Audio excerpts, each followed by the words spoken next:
যেটি আমরা আলাপ করেছি, আমি ডক্টর গিয়াসউদ্দিন আহসান আপনার কাছে যেতে চাই। এই যে মানুষের এই রেমালের তাণ্ডব এবং দুর্ভোগের চিত্র আমরা দেখলাম, আমাদের সক্ষমতা কতটুকু আছে এবং এর আফটার ম্যাথ মূলত স্যার এটা হেলথ রিস্ক কী বা কোন ধরনের প্রস্তুতি নেওয়া প্রয়োজন, আপনি যেহেতু বিশ্ব স্বাস্থ্য সংস্থা সহ আরও অন্যান্য জায়গায় এক্সপার্ট হিসেবে ছিলেন, সেই অ্যাঙ্গেলে যদি আমাদেরকে একটু বলেন স্যার। আপনাকে ধন্যবাদ। প্রথমেই এই দুর্যোগে আক্রান্ত সকল মানুষের সুস্বাস্থ্য ও শুভ কামনা করে শুরু করছি।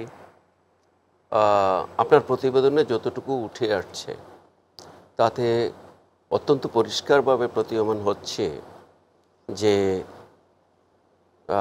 এই দুর্যোগে ব্যাপকভাবে মানুষ ক্ষতিগ্রস্ত হয়েছে। তাদের জীবন, স্বাস্থ্য এবং তাদের জীবন পরিচালনার ব্যবস্থা মারাত্মকভাবে ক্ষতিগ্রস্ত হয়েছে। যতটুকু দেখতে পেলাম হয়তো আরও ব্যাপকভাবে অনুসন্ধানের পরে আরও বেরিয়ে আসবে।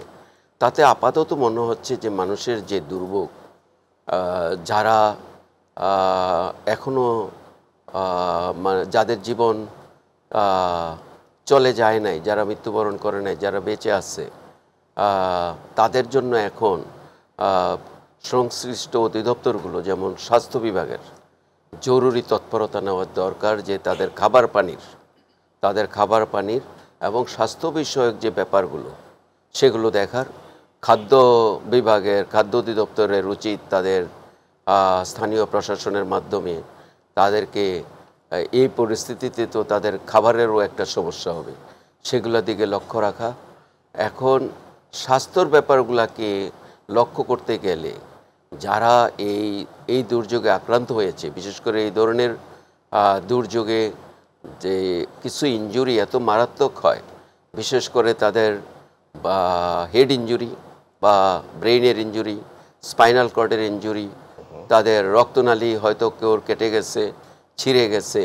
তো এই জরুরি আমার মনে হয় স্বাস্থ্য বিভাগ, স্বাস্থ্য অধিদপ্তর, স্বাস্থ্য মন্ত্রণালয়ের নেতৃত্বে যে কন্ট্রোল রুম আছে তারা এই খবর নিয়ে সেখানে, আমার বিশ্বাস ইতিমধ্যে সিভিল সার্জনের নেতৃত্বে বিভিন্ন টিম চলে গেছে এবং সেই টিম কিন্তু সেই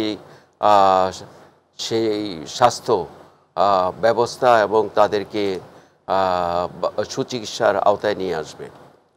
এখন এই যে জলাবদ্ধতা দেখতে পেলাম, যেটা এই জলাবদ্ধতা এবং ওখানে যে বিদ্যুৎ যদি না থাকে, অনেক জায়গাতেই নেই, পানির ফ্লোর কারণে ইলেকট্রিসিটি বন্ধ আছে, ইলেকট্রিসিটিও থাকার কথা না। তার মানে তাদের স্বাভাবিক জীবন যে কারণগুলোতে বিঘ্নিত হয়েছে, বিশেষ করে সেই ব্যাপারগুলো যত দ্রুততম সময়ে কাটিয়ে ওঠা যায়। তারপরে তাদের যে অর্থনৈতিক ক্ষতি হয়েছে সেটার জন্য সংশ্লিষ্ট বিভাগগুলো নিশ্চয়ই কার্যকরী পদক্ষেপ নিবে। একটা প্রশ্ন একটু রাখতে চাই, সেটি হচ্ছে শাহ আলম স্যারও বলেছেন, আরও বলবেন যে এই জলাবদ্ধ মানুষের যারা বা ক্ষতিগ্রস্ত, তাদের মধ্যে অতীতে দেখা গেছে যে একটা সিগন্যাল সিস্টেমকে তারা লক্ষ্য করে, যেটা চূড়ান্ত ঘোষণা না আসলে সাইক্লোন সেন্টারগুলো তারা যেতে চায় না। তো অনেক সময় তাদেরকে সেখানে নেওয়াটাই একটা বড় চ্যালেঞ্জ হয়ে যায়। তো সাইক্লোন সেন্টারগুলোতে যখন এই স্যার পানিবন্দী মানুষগুলো যাচ্ছে, সেখানকার হেলথ হাইজিন বা চ্যালেঞ্জেসগুলি কীভাবে সাপোর্ট দেওয়া হয়? বিশেষ করে তারা তো একটা সেন্টারের মধ্যে আবদ্ধ হয়ে যাচ্ছে। অত্যন্ত গুরুত্বপূর্ণ কোশ্চেন। অ্যাকচুয়ালি ওই সেন্টারের মধ্যে যে মানুষের যে ঘনত্ব, সেটা স্বাভাবিক ঘনত্বের চেয়ে অনেক গুণ বেশি থাকে।